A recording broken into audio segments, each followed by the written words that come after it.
പോട്ടെ, പോയിട്ട് അപ്പം ഞാൻ വീട്ടിൽ പോയിട്ട് ക്ലാസ്സിൽ പോയിട്ട് വന്നിട്ട് കാണാം.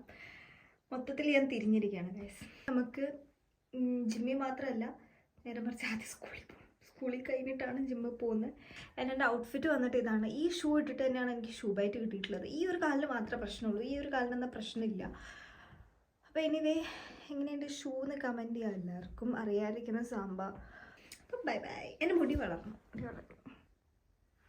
വളർത്താൻ പോവാണ് ഇനി. വീട്ടിൽ നിന്ന് സ്ട്രിക്റ്റ് ഓർഡർ ഉണ്ട് ഇനി മുടി വളർത്താന്ന് പറഞ്ഞ്. ചുമ്മാ പറഞ്ഞാട്ടോ, വീട്ടിൽ നിന്ന് പറഞ്ഞു മുടി വളർത്തുമ്പോഴാണ് കാണാൻ ഭംഗി എന്ന് പറഞ്ഞു. ഡു കമൻറ്റ് ബിലോ, മുടി ഉള്ളതാണോ മുടി ഇല്ലാത്തതാണോ അല്ല. ആ ഒരു ഷൂ ബൈറ്റ് കിട്ടിയ ശേഷം ഞാൻ നടക്കുമ്പോൾ ഈ കുതിര നടക്കുന്ന ഒരു ഒച്ചയില്ലേ, എന്ന് പറഞ്ഞൊരു ഒച്ച കേൾക്കില്ലേ, ആ ഒരു ഒച്ച കേൾക്കുന്നുണ്ട്. അത് സ്വാഭാവികമാണ്. അപ്പം ഞാൻ രാവിലെ ഒരുങ്ങി കിട്ടി ക്ലാസ്സിലേക്ക് തന്നെയാണ് പോകുന്നത്. അപ്പോൾ ക്ലാസ്സിൽ പോയി ഇനി ഒരു പ്രസൻറ്റേഷനൊക്കെ കഴിഞ്ഞ ശേഷം തിരിച്ചു വരാം.